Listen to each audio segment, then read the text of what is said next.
마태복음 5장 17절로 20절 말씀입니다. 우리 넉절을 함께 읽습니다. 내가 율법이나 선지자를 폐하러 온 줄로 생각하지 말라. 폐하러 온 것이 아니요 완전하게 하려 함이라. 진실로 너희에게 이르노니 천지가 없어지기 전에는 율법의 1.1획도 결코 없어지지 아니하고 다 이루리라. 그러므로 누구든지 이 계명 중의 지극히 작은 자 하나라도 버리고 또 그같이 사람을 가르치는 자는 천국에서 지극히 작다 일컬음을 받을 것이요 누구든지 이를 행하며 가르치는 자는 천국에서 크다 일컬음을 받으리라. 내가 너희에게 이르노니 너희 의가 서기관과 바리새인보다 더 낫지 못하면 결코 천국에 들어가지 못하리라. 아멘. 예수님께서는 이 땅에 계실 때에 바리새인들과 서기관들의 가르침, 그들의 위선적인 삶을 비판하셨습니다. 당시 그들은 지도자들이요 선생으로 인정을 받았던 사람들이고 또 이스라엘에서 매우 출중한 인물들이기도 했습니다. 하지만 갑자기 학교도 다니지 않으셨던 분, 또 이런 사람이 나타나서 백성을 가르치셨을 뿐만 아니라 그들의 권위 있는 가르침까지도 부정하셨습니다. 거기에 더해 예수님께서는 그들이 죄인이라고 하는, 교제에서는 안 된다고 하는 그런 죄인들, 세리들, 창녀들 이런 사람들과 함께 먹고 마시며 교제를 나누셨습니다. 그분은 그들이 볼 때 모든 율법의 규칙을 준수하지 않는 것처럼 보였을 뿐만 아니라 마치 그것을 일부러 파괴하고 깨트리는 분처럼 보였습니다. 그것들 때문에 여러 가지 문제가 일어나기 시작했죠. 누가복음 7장 45절부터 보면 대제사장과 바리새인들이 예수님을 붙잡아 오라 그렇게 아랫사람들에게 명령을 했습니다. 75절에 보니까 아랫사람들이 대제사장들과 바리새인들에게 오니 그들이 묻되 어찌 잡아오지 아니하였느냐 이렇게 물으니까 아랫사람들이 대답합니다. 그 사람이 말하는 것처럼 말한 사람은 이때까지 없었나이다. 예수님의 말씀에 큰 은혜를 받았고 그 권위에 영적 권위를 느꼈던 것이죠. 47절에 바리새인들이 대답하되 너희도 미혹되었느냐? 당국자들이나 바리새인 중에 그를 믿는 자가 있느냐? 그렇게 말씀하시면서 49절에 보니까 율법을 알지 못하는 이 무리는 저주를 받은 자로다. 예수님과 그분을 따르는 제자들을 향해서 율법을 알지 못하는 무리라 이렇게 폄하했습니다. 그러니까 그들의 생각에는 예수님께서 이방인들과 세리들과 죄인들과 어울리시고 용서하시고 그들을 친구로 삼으시는 일들을 통해서 예수님은 율법을 모르시는 분 혹은 율법을 어기시는 분이라고 이렇게 비난했던 것이죠. 예수님의 성품과 그의 가르치시는 교훈 때문에 기존의 유대 지도자들, 제사장들, 바리새인들, 서기관들, 사두개인들과의 충돌이 있었던 것이죠. 오늘 이에 대해서 예수님께서는 분명히 자기 선언을 하십니다. 자기가 누구이신가, 무엇을 하러 이 땅에 오셨는가. 오늘 보면 17절에 보니까 내가 율법이나 선지자를 폐하러 온 줄로 생각하지 말라. 폐하러 온 것이 아니요 어떻게 하려 함이라? 완전하게 하려 함이라. 이렇게 말씀하십니다. 여기서 완전하게 한다라는 말씀은 끝낸다, 종결시킨다, 부족해서 무엇인가를 추가해서 완전하게 한다 이런 말이 아닙니다. 완전하게 한다는 말씀은 그것을 완전히 순종한다는 의미에서 완전하게 한다라는 뜻입니다. 문자 그대로 율법과 선지자들이 말하고 진술한 모든 것들을 수행하신다, 완전히 이루신다라는 의미를 가지고 있습니다. 그리고 그 이유가 나옵니다. 우리가 본문에는 그냥 진실로라고 나오지만 원어 성경에 보면 가르라는 전치사가 있습니다. 왜냐하면이라는 말이죠. 왜냐하면 그러니까 예수님께서 율법이나 선지자를 폐하러 온 것이 아니라 완전하게 하러 오셨는데 왜냐하면 그 이유가 무엇인가 하면 진실로 너에게 이르노니 천지가 없어지기 전에는 율법의 1.1획도 결코 없어지지 아니하고 다 이루어질 것이기 때문에 내가 율법을 폐하러 온 것이 아니라 율법을 완전하게 하러 왔다 이렇게 말씀하시는 겁니다. 하나님의 법은 진리라는 것이죠. 절대적이며 완전 무결하다는 말입니다. 하나님의 법은 변할 수도 없고 미미한 정도로도 수정될 수 없다는 것이죠. 진리가 무엇입니까? 시대나 환경이나 상황에 따라 변하지 않는 것이 진리지요. 공산주의는 1870년 이후에 막스, 헤겔, 엥겔스 이런 사람에 의해서 만들어졌지만 수도 없이 바뀌고 변화되었습니다. 나라마다, 상황마다, 시대마다 바뀌고 변화되었죠.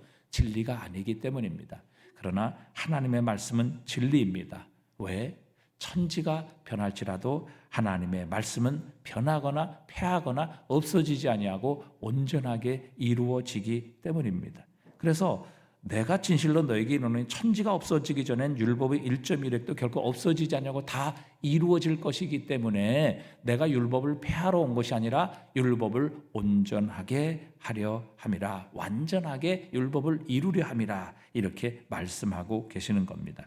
그러니까 하나님께서 말씀하신 율법, 즉 구약에서 읽는 율법과 선지자들이 말한 모든 것이 세세한 항목에 이르기까지 다 이루어져야 되고 성취되어야 하며 완전 무결한 성취가 전적으로 실현되기 전까지는 하나님의 율법은 지속되며 효력을 발휘하게 될 것이다 라는 예수님의 말씀입니다. 그러니까 주님께서 율법과 선지자의 가르침을 파괴하거나 혹은 미세할 정도로 수정하러 오시지 않으셨다는 것이죠. 예수님은 율법과 선지자들의 말씀을 성취하고 실현하며 완전히 순종하시기 위해서 오셨다, 이렇게 선언하십니다.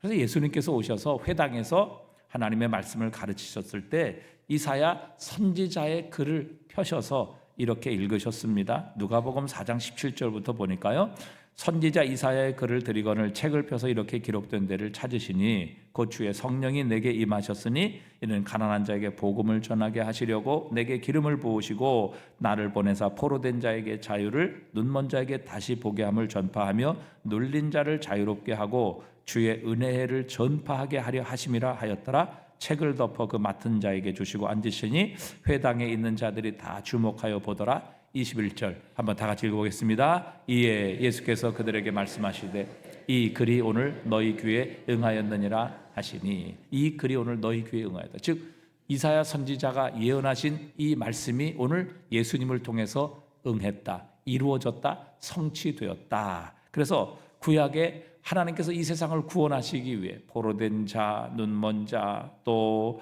눌린 자, 가난한 자에게 하나님의 은혜를 전파하기 위해서 하나님께서 기름 부으신 자를 보내실 텐데, 기름 부음 받은 자라는 것은 히브리어로 메시아라는 말이고 헬라어로는 그리스도라는 말입니다. 하나님께서 기름 부음 받은 자, 메시아, 그리스도를 보내실 텐데 오늘 이에 예수께서 그들에게 말씀하시되 이 글이 오늘 너희 귀에 응하였느니라. 예수님께서 바로 하나님께서 이 세상을 구원하시고 또 눈먼 자를 뜨게 하시고 포로된 자에 자유케 하시고 또 가난한 자에게 복음을 전파하시며 눌린 자를 자유케 하시는 이 은혜의 복음을 전하기 위해서 하나님이 기름 부으시고 하나님이 보내신 메시아라는 이 예언의 말씀이 오늘 예수님을 통해서 응답되었다, 응했다, 이루어졌다, 완전하게 성취되었다, 그렇게 말씀하고 계시는 겁니다.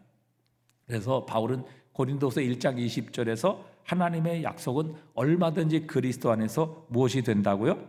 예가 된다, 예스가 된다. 그러니까 하나님의 모든 약속은 그리스도 안에서 성취되었다, 이루어졌다. 그래서 그런즉 우리가 아멘하여 하나님께 영광을 돌리게 되느니라. 그러니까 하나님의 모든 말씀이 그리스도 예수로 말미암아 이루어지고 성취되고 온전하게 되어서 완전하게 되어서 그 하나님의 말씀은 그리스도 안에서 아멘이 된다. 진실로 그렇습니다. 그렇게 되었습니다. 말씀이 이루어졌습니다. 그렇게 된다. 예수 그리스도 안에서, 이렇게 말씀하고 계시는 것이죠.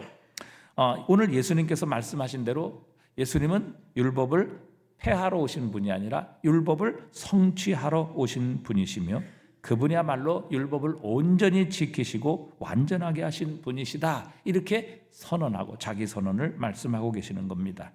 하나님의 말씀은 바뀌지 않습니다.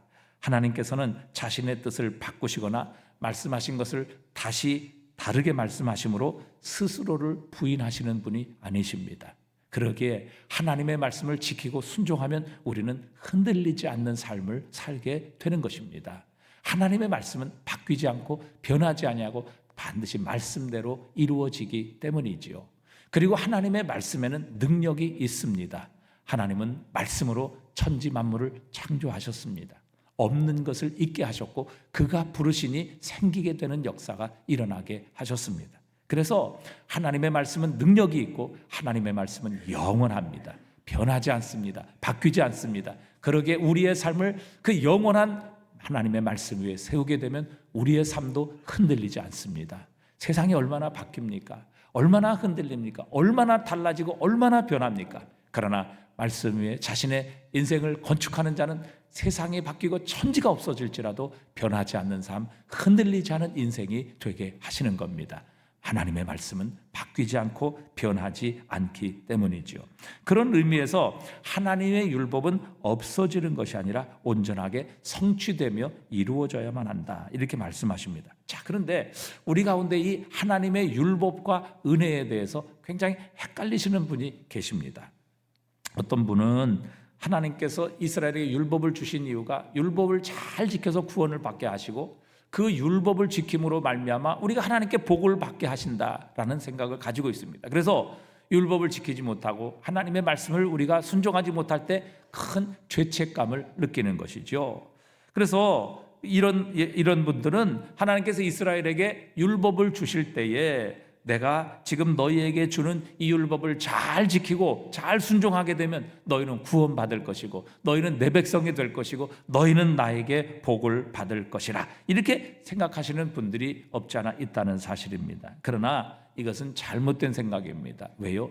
어느 누구도 율법을 지켜서 구원을 얻을 사람은 없습니다. 율법을 순종함으로 하나님의 백성이 될 수 있는 사람은 없습니다. 자, 여러분, 이스라엘 백성이 율법을 지켜서 하나님의 백성, 율법을 지켜서 구원을 받았나요? 아니면 구원을 받은 후에 하나님의 백성으로서의 삶을 살라고 하나님께서 율법을 주셨나요? 전자입니까? 후자입니까?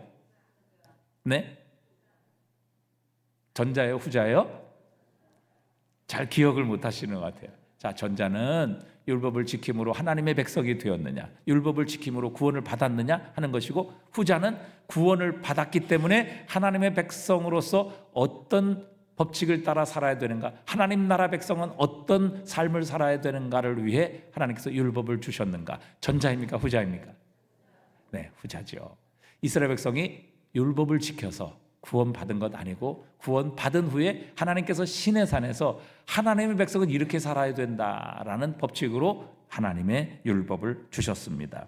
자, 그러면 왜 율법을 주셨을까요? 율법을 주신 목적 중에 하나는 우리의 범죄함 때문입니다. 뭐 때문이라고요? 범죄함 때문입니다. 자, 로마서 5장 13절에 보니까요, 죄가 율법이 있기 전에도 세상에 있었으나 율법이 없었을 때는 죄를 죄교로 여기지 아니하였느니라, 이렇게 말씀하셨어요. 율법이 있기 전에도 죄가 있었죠. 여러분, 율법은 하나님께서 모세를 통해 주셨잖아요. 모세 이전에 아담 하와 때도 죄가 있었고요, 또 노아 때도 죄가 있었어요. 그래서 죄로 말미암아 다 물로 심판을 받았잖아요. 아브라함 때도 죄가 있었습니다. 여러분, 죄는 언제든지 있었어요. 그런데 여러분, 율법이 있기 전에는 죄를 죄로 인식하지 못했다는 것입니다. 왜? 모든 것에 기준이 없었기 때문에, 무엇이 죄인지를 알지 못했기 때문에 사람들은 죄를 범했음에도 불구하고 그것이 죄인지, 이게 문제인지, 하나님의 뜻에 어긋나는지, 이것을 사람들은 깨닫지 못했어요. 왜? 율법이라는 기준이 없었기 때문에. 하지만 하나님께서 모세를 통해 율법을 주셨습니다. 율법이 주어지자 죄가 분명하게 드러나게 되었습니다.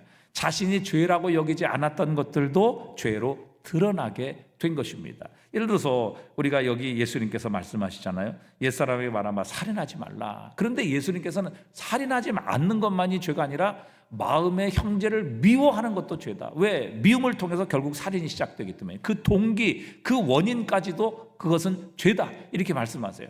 자, 유대인들은 이걸 잘 몰랐단 말이죠. 마음에 이런 사람을 미워하고 사랑하지 못하는 이것도 죄다라는 것은 전혀 생각하지 못했거든요. 그런데 예수님께서 이런 말씀을 하심으로 사람을 미워하는 것, 그리고 사랑하지 않는 것, 이것도 죄다라는 것을 깨닫게 되는 것이죠.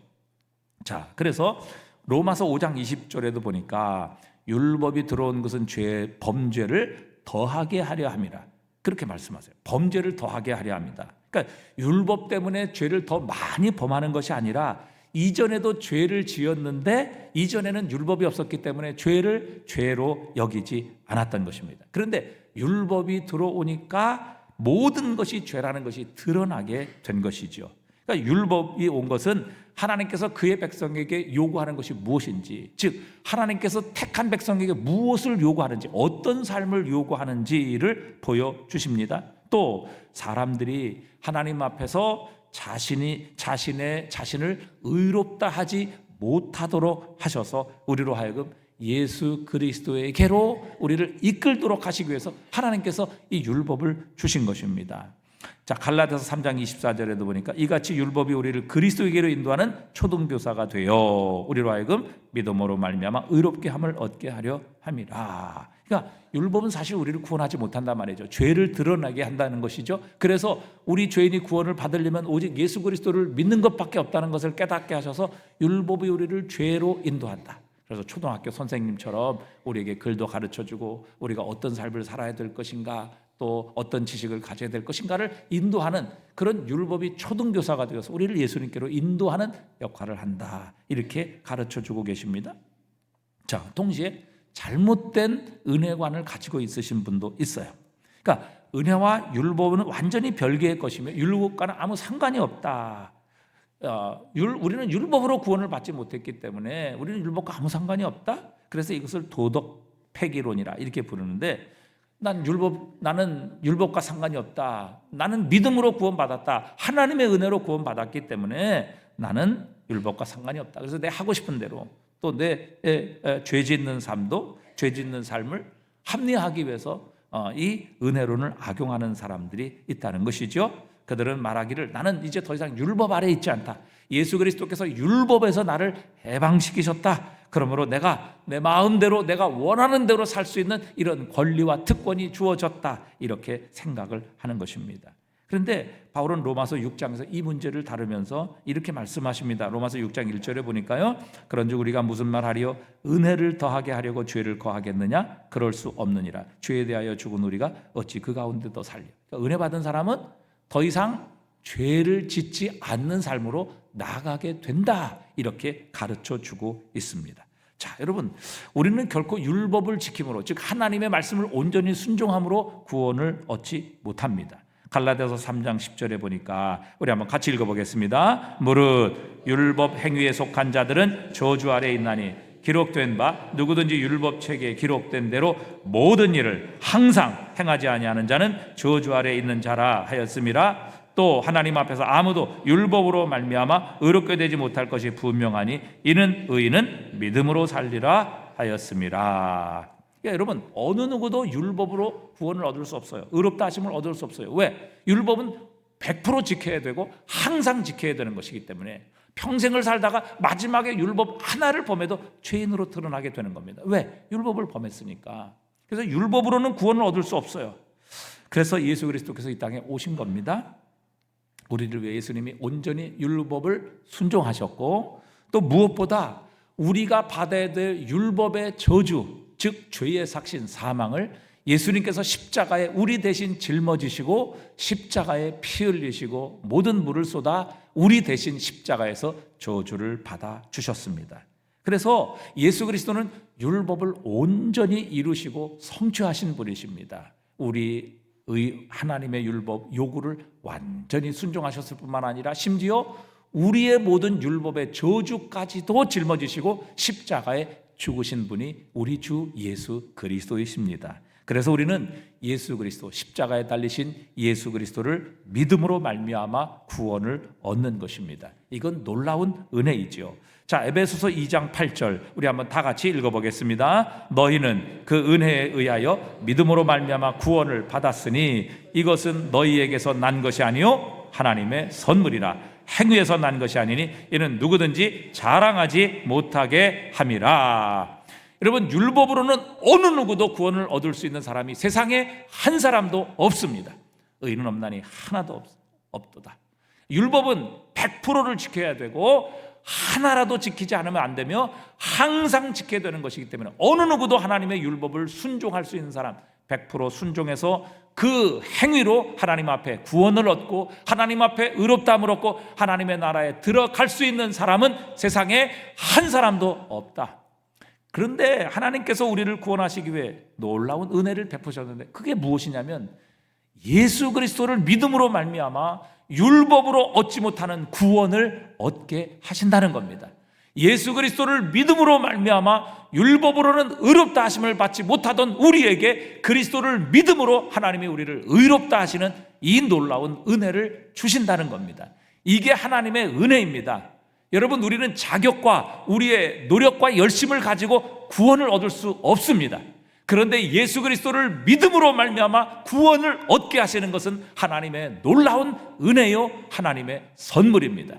어느 누구도 그리스도 예수를 믿는 것 외에는 구원받을 수 있는 다른 방법이 없습니다. 왜요?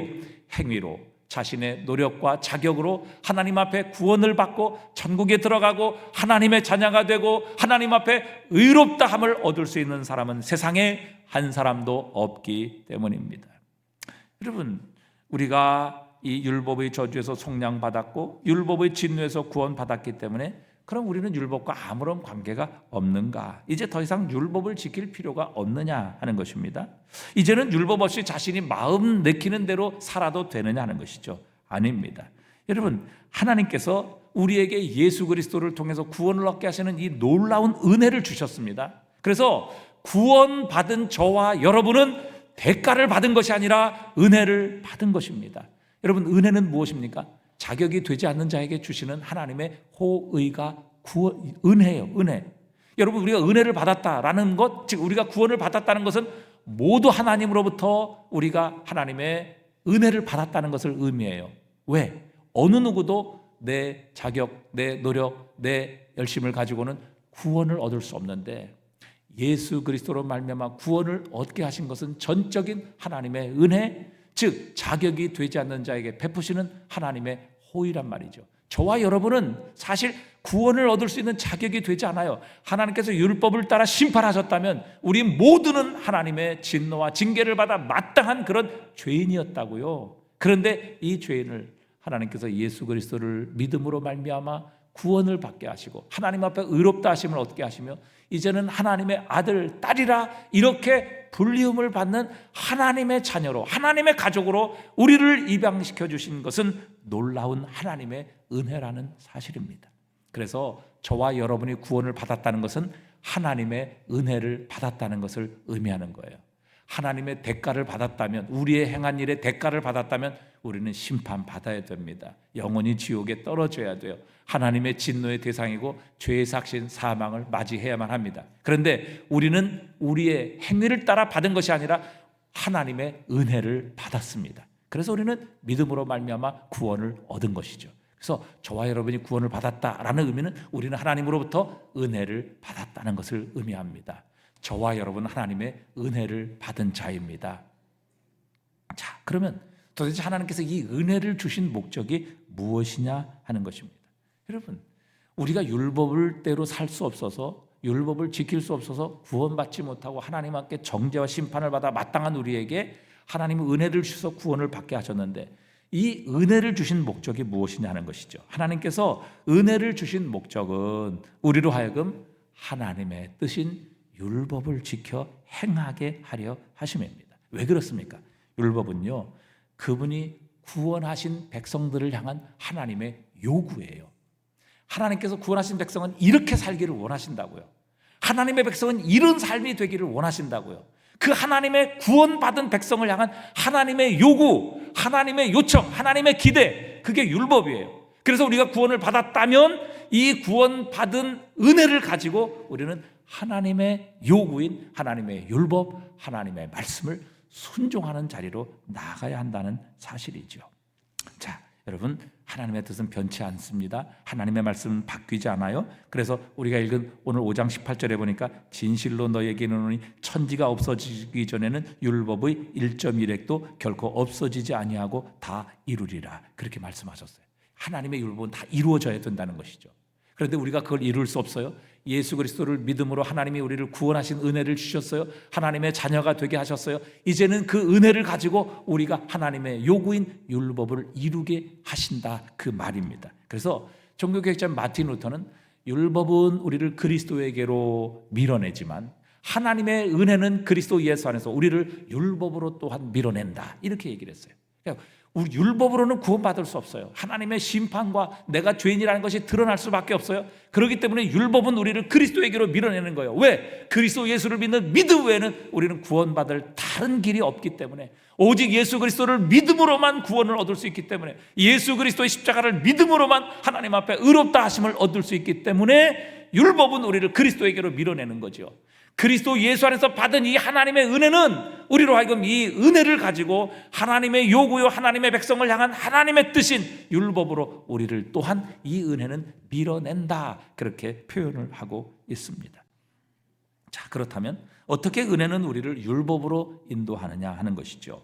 자, 하나님께서는 선지자 예레미야를 통해서 약속을 주셨어요. 예레미야 31장 31절에 보니까 여호와의 말씀이니라, 보라 날이 이르리라, 내가 이스라엘 집과 유다 집에 새 언약을 맺으리라. 새 언약. 자, 새 언약이라는 말은 무슨 언약을 전제하는 겁니까? 자, 새 언약이라고 말씀하시는 것은 무슨 언약을 전제하는 거예요? 네? 그렇죠. 낡은 언약. 또 다른 표현을 하면 옛 언약. 그렇죠. 옛 언약을 의미하는 겁니다. 자, 옛 언약을 하나님이 이스라엘 백성들에게 주셨는데 그 옛 언약이 무엇이었어요? 율법이에요, 율법. 그런데 그 율법을 이스라엘 백성들이 지켰어요, 못 지켰어요? 못 지켰어요. 하나님과의 언약인데, 약속인데, 자, 내가 너희를 내 백성 삼고 너희는 내 백성이 될 것이다, 하나님이 그렇게 약속해 주셨어요. 그렇게 그것을 하나님은 신실하게 지켰어요. 그러면 이스라엘 백성들은 하나님에 대해서 뭘 해야 돼요? 하나님께 약속한 내가 너에게 진 이 율법, 하나님의 백성으로서의 계명을 잘 지켜야 된다. 그래서 율법을 주셨는데 이스라엘 백성들 그걸 지키지 못했단 말이죠. 그래서 어떻게 됐어요? 결국에는 쫓겨났어요. 다 패배하고 실패하고 포로로 잡혀가고 이스라엘은 망하게 되었어요. 왜? 하나님과의 언약을 지킬 수 없었기 때문에. 언약이 문제가 아니라 그 언약을 지키지 못하는 백성들이 문제였어요. 자, 그런데 이제 하나님께서 그 옛 언약, 이스라엘 백성들을 구원하지 못한 옛 언약을 이제는 새롭게 갱신하셔서 새 언약을 주시겠다, 업그레이드 하시겠다는 것이죠. 그래서 자, 31장 22절에 보니까 이 언약은 내가 그들의 조상들의 손을 잡고 애굽 땅에서 인도하여 내던 날에 맺은 것. 이게 무슨 언약이에요? 이게 무슨 언약이에요? 옛 언약이죠. 이게 뭐예요? 이게 뭐예요? 네? 그렇죠. 율법 10계명이에요. 10계명. 시내산에서 애굽 땅에서 인도하여 내시던 날에 시내산에서 하나님께서 주신 바로 그 율법, 계명, 10계명, 이게 바로 하나님께서 그들의 조상들의 손을 잡고 애굽 땅에서 인도하여 내시던 날에 맺은 것이에요. 근데 이것을 이스라엘 백성들이 지켰어요, 못 지켰어요? 지켰어요, 못 지켰어요? 못 지켰어요. 그 실패했죠. 그래서 결국 이스라엘 백성들은 망하게 된 거예요. 자, 그런데 그날과 같이 맺은 것과 같이 아니할 것은 내가 그들이 남편이 되었어도 그들이 내 언약을 어떻게 했어요? 깨트렸죠. 지키지 못했단 말이죠. 이스라엘 백성들이. 여호와의 말씀이니라. 자, 33절 우리 다 같이 한번 읽어볼게요. 그러나 그날 후에 내가 이스라엘 집과 맺을 언약은 이러하니 곧 내가 나의 법을 그들의 속에 두며 그들의 마음에 기록하여 나는 그들의 하나님이 되고 그들은 내 백성이 될 것이라. 여호와의 말씀이니라. 그러니까 여러분, 하나님의 언약은 그거거든요.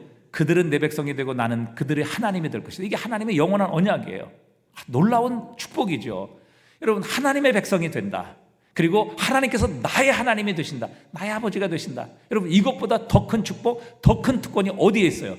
이 온 천지 만물의 창조자이시고 만유를 지금도 다스리고 주관하시며 오늘도 지금 여기에서 무소부지하신 그 하나님께서 다스리신 이 온 만물의 주인이신 하나님이 내 하나님이 된다. 내 아버지가 되신다. 그리고 나는 그의 백성이 된다. 여러분, 무엇이 부족하겠어요? 어떤 싸움에서 여러분 실패하겠습니까? 이게 이스라엘 백성들을 향한 하나님의 놀라운 축복이고 위대한 언약이에요. 자, 하나님께서 나는 너희 하나님이 될 것이고 너희는 내 백성이 될 것이다. 그러니까 이스라엘 백성들처럼 하나님의 사랑, 하나님의 은혜를 받은 민족이 없다고요. 하나님께서 이 언약을 주셨는데 결국엔 실패했단 말이죠. 자, 그런데 새 언약을 주시는데 이제는 내가 곧 나의 법을 그들의 속에 두며 이전에는 하나님의 법이 어디에 기록되어 있었어요? 돌판에 기록되어 있었잖아요. 그렇죠? 모세가 시내산에서 하나님의 계명을 가지고 내려올 때 돌판에 하나님이 기록하셨다고요. 돌판에 기록한 그 하나님의 율법의 말씀은 이스라엘 백성들이 지킬 수 없었어요. 돌판의 율법이 문제가 아니라 그 말씀을 지킬 수 있는 능력이 이스라엘 백성들에게 없었던 것이죠. 그런데 자 보십시오. 33절 다시 한번 보세요. 자, 그날 후에 내가 이스라엘 집과 맺을 언약은 이러하니, 즉 새 언약이에요. 곧 내가 나의 법을 어디에 두어요? 어디에 두어요? 나의 법을 그들의 속에 두며 그들의 마음에 기록. 이전에는 돌판에 기록했다고요. 그래서 지킬 수 있는 능력이 없었기 때문에 그 하나님과의 언약을 지킬 수 없었어요. 그런데 이제는 새 언약을 맺을 것인데, 이제는 내가 나의 법을 그들의 속에 둔다. 우리의 마음에 하나님의 말씀을 두고 우리의 마음에 하나님의 말씀을 기록하게 하셔서 하나님의 말씀을 지키게 하심으로 나는 그들의 하나님이 되고 그들은 내 백성이 될 것이라는 이 언약을 하나님이 여전히 지켜 가실 것이라, 이렇게 말씀하십니다. 여러분, 이게 얼마나 놀라운 은혜입니까? 여러분, 하나님이 언약을 깨뜨렸기 때문에 우리는 버림받아 마땅해요. 그냥 놔두시면 그냥 우리의 죄 때문에 죽는 겁니다. 근데 하나님께서는 그렇게 하나님의 뜻과 말씀 약속에 실패한 하나님의 백성들을 그냥 버리지 아니하시고, 하나님은 또 다른 언약을 업그레이드 하셔서 이제는 하나님의 택한 백성의 마음에 하나님의 법을 두고 마음에 하나님의 법을 기록하게 하셔서 우리로 하여금 하나님의 율법, 하나님의 뜻, 하나님의 백성을 향한 요구를 우리가 이룰 수 있도록 해주시겠다. 그 능력도 주시겠다. 그래서 나는 너희 하나님이 되고 너희는 내 백성이 되리라는 이 언약을 여전히 이루어 가시리라. 이렇게 하나님께서, 예수님께서 선언하시는 겁니다. 우리는 하나님의 언약인 율법을 지킬 수 없어 실패했는데 그런 우리를 버리지 아니하시고 이제는 하나님께서 아예 그 하나님의 율법, 하나님의 계명을 우리의 마음속에, 우리의 심령에 새겨주셔서 우리로 하여금 그것을 지켜 행하게 하시겠다. 그런데 어떻게 그렇게 하시겠느냐 하는 것이죠. 자, 에스겔서 36장 26절 말씀이에요. 우리 한번 다시 보실 수 있기를 바랍니다. 에스겔서 36장 26절입니다. 함께 읽어봅니다. 또 새 영을 너희 속에 두고 새 마음을 너희에게 주되 너희 육신에서 굳은 마음을 제거하고 부드러운 마음을 줄 것이며 또 내 영을 너희 속에 두어 너희로 내 율례를 행하게 하리니 너희가 내 규례를 지켜 행할지라. 놀라운 은혜죠. 여러분, 이것 때문에 사실 예수 그리스도께서 이 땅에 오신 것입니다. 예수님은 우리를 위해 율법을 온전히 순종하셨고 율법의 모든 이 저주를 예수님께서 우리 대신 십자가에서 받으셨어요. 그리고 율법의 모든 요구를 이루시고 예수님 하늘로 승천하시면서 제자들에게 약속을 주셨습니다. 내가 하늘로 승천하고 내가 승천하게 되면 내가 아버지로부터 너희에게 성령을 받아 너희에게 부어 줄 것이라 약속하셨어요. 그리고 그 성령께서 우리의 마음에 하나님의 율법을 새겨주실 것이고 우리의 심령에 하나님의 말씀을 사랑할 수 있는 마음을 주셔서, 그런 마음을 주셔서 우리로 하여금 하나님의 뜻인 율법을 지켜 행하게 하실 것이다. 이렇게 약속하신 것입니다. 그래서 실제적으로 로마서 8장 3절에 보니까요, 율법이 육신으로 말미암아 연약하여 할 수 없는 그것을 하나님은 하시나니 그 죄로 말미암아 자기 아들을 죄 있는 육신의 모양으로 보내어 육신의 죄를 정하사 육신을 따르지 않고 그 영을 따라 행하는 우리에게 무엇이 이루어지게 하세요? 율법의 요구가 이루어지게 하려 하심이니라. 그러니까 예수님께서 우리를 위해 율법을 순종하시고 우리 대신 율법의 저주를 받으심으로 말미암아 우리에게 육신을 따라 행하지 아니하고 영을 따라 행하는 우리에게 성령을 부어주셔서 우리로 하여금 하나님의 율법의 요구가 이루어지게 하려 하셨다. 이렇게 말씀하셨습니다. 자, 예수님께서 율법의 요구를 이루셨을 뿐만 아니라 우리에게 주의 성령을 보내주셨습니다. 그래서 하나님의 은혜를 받은 자는 마음이 새로워집니다. 하나님께서 우리의 마음을 바꾸어 주십니다. 우리에게 새 마음을 주십니다. 하나님과 더 이상 원수가 아니라 하나님을 사랑할 수 있는 마음을 주십니다.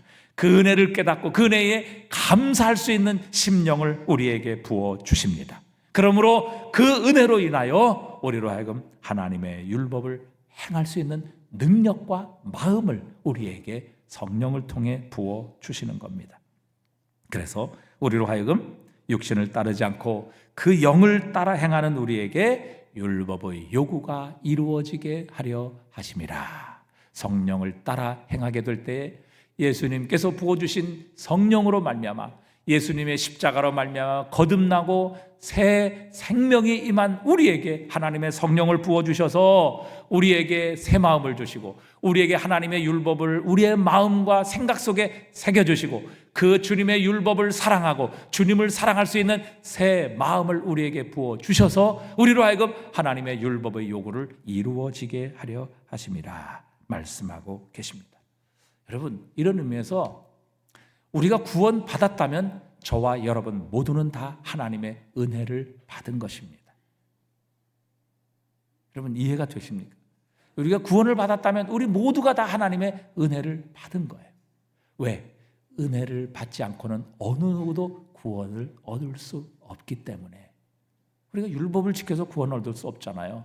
우리의 행위로 하나님 앞에 의롭다 하심을 얻을 수 없잖아요. 그래서 하나님 앞에 자랑할 수 있는 사람은 한 사람도 없습니다. 우리가 자랑할 것은 오직 예수 그리스도의 십자가밖에 없습니다. 왜요? 그 십자가로 우리는 구원을 얻을 수 있기 때문에. 그래서 내가 구원 받았다, 나 하나님의 자녀가 되었다, 나는 믿음을 가졌다라는 그 말은 하나님의 은혜를 받았다라는 말입니다. 그런데 여러분, 은혜를 받았다는 말이 무엇입니까? 때로는 마음이 뜨거워지기도 하고 또 눈물이 나기도 하고 성령의 은사도 받습니다. 그러나 여러분, 은혜는 거기서 멈추는 것이 아닙니다.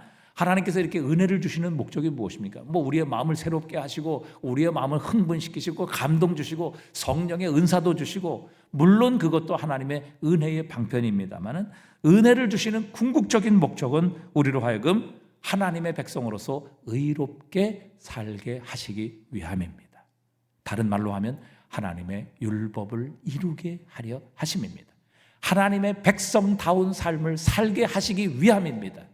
루터가 말한 것처럼 우리는 율법으로 구원을 받을 수 없기에 율법은 우리의 죄를 드러내고 우리로 하여금 그리스도 예수를 믿도록 우리를 밀어내지만, 그리스도 예수 안에서 이 놀라운 은혜, 우리가 결코 받을 수 없는, 자격이 되지 않으면 받을 수 없는 이 놀라운 하나님의 구원의 은혜, 예수 그리스도의 십자가의 죽음과 부활로 말미암아 우리가 받은 이 놀라운 은혜를 받은 사람은 결국 이 은혜는 우리를 하나님의 의로운 삶, 즉 하나님의 백성의 삶, 하나님의 율법의 요구를 이루어지도록 우리를 밀어내게 되는 것입니다. 그래서 여러분, 하나님께서 우리에게 은혜를 주신 목적은 우리로 하여금 예수 그리스도를 닮아가게 하시기 위함입니다.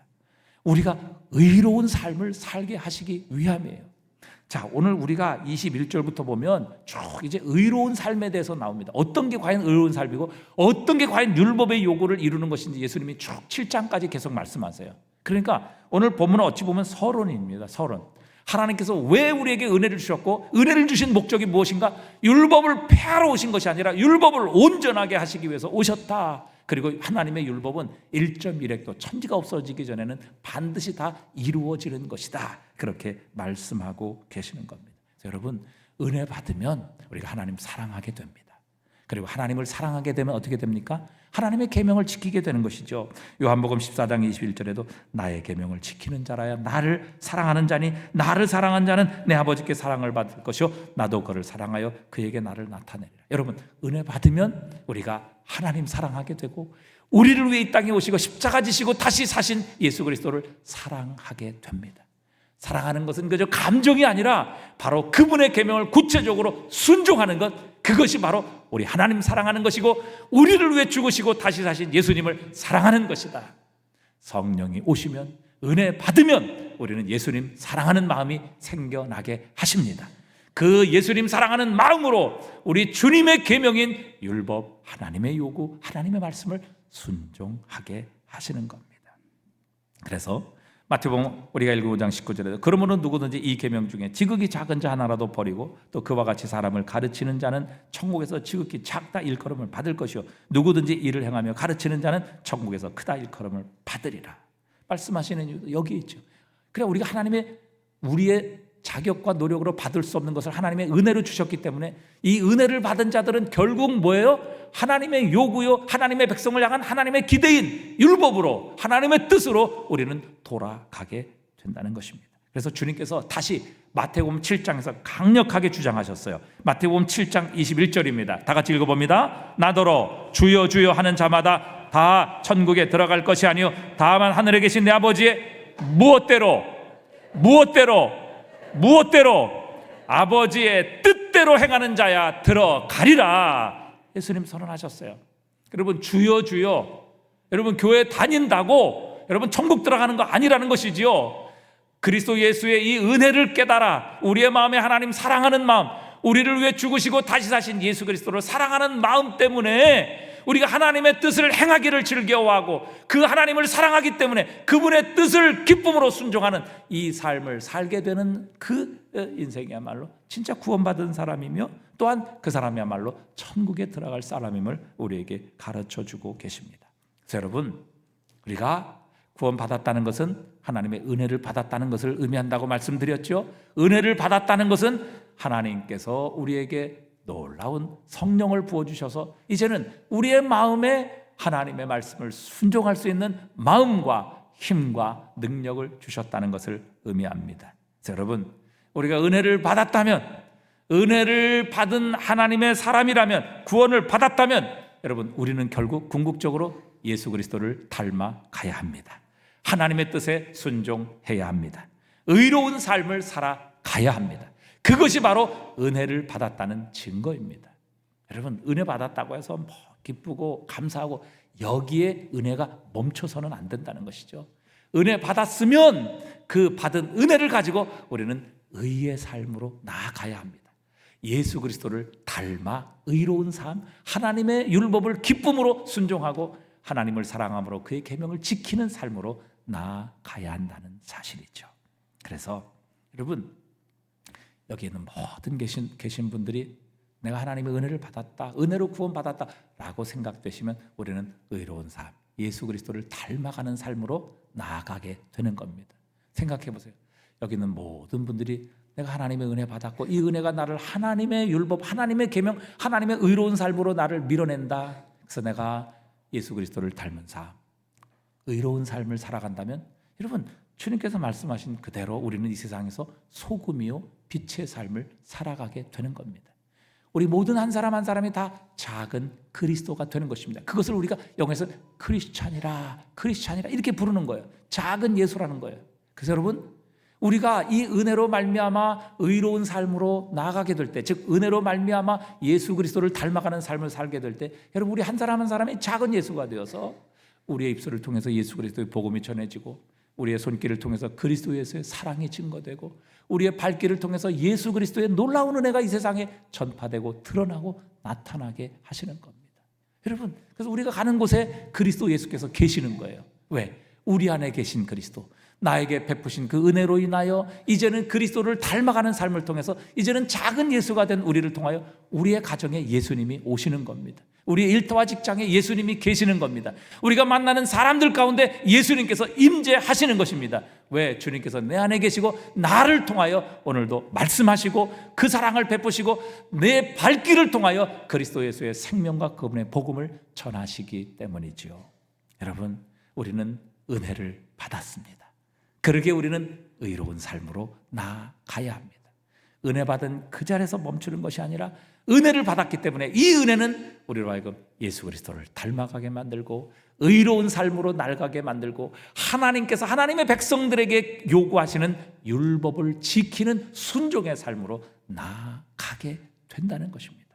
그저 은혜 받았다고 해서 주여 주여, 은혜 받았다고 해서 교회만 왔다 갔다 하는 것이 아니라 예수 그리스도를 믿고 구원받아 나에게 하나님의 성령이 임하셨다면 이 성령은 우리로 하여금 하나님 사랑하게 하시고 하나님의 아들인 예수 그리스도를 닮아가게 하시며 하나님의 백성을 향한 요구인 율법을 지켜 순종하도록 우리를 만들어 주시는 겁니다. 그래서 우리로 하여금 하나님의 계명을 지켜 율법을 순종하도록 하나님께서 우리에게 은혜를 베풀어 주신 것이죠.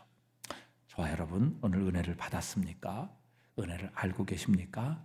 그렇다면 우리는 예수님을 닮아가야 합니다. 의로운 삶으로 나아가야 합니다. 하나님의 요구인 율법의 계명을 지켜 순종하는 자리로 나아가야 합니다. 그렇게 될 때 우리는 이 땅에서 빛이요 소금이 될 것이며 이 땅에서 그리스도의 편지요 그리스도의 향기가 되게 하시는 겁니다. 오늘도 하나님께서 우리를 통해 이 땅에 그리스도 예수를 나타내고 드러내기를 원하십니다. 그것을 통해서 하나님 영광 받으시기를 원하시는 겁니다. 저와 여러분 한 사람 한 사람이 다 작은 예수가 되어 여러분 우리가 흩어지게 된다면 이 세상은 우리를 통하여 예수 그리스도를 만나게 될 것입니다. 예수 그리스도의 음성을 듣게 될 것입니다. 예수 그리스도의 사랑을 체험하게 될 것입니다. 예수 그리스도의 복음을 듣게 될 것입니다. 오늘 이것을 위해서 하나님께서 우리에게 은혜를 주신 줄 믿습니다. 기도하겠습니다.